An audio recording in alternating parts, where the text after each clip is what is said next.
Itti gaafatamtuun USAID Samantha Power Itoophiyaa seenuudhaan marii akka gaggeessan himame.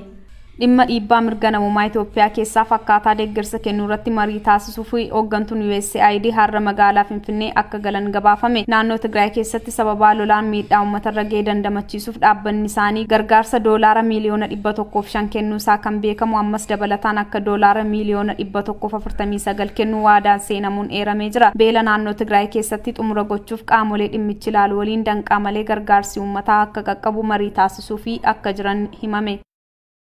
Itoophiyaa keessatti daguuggaa sanyiitti surratti ibsa tokkummaa mootummoota biraatiin kennamee jira.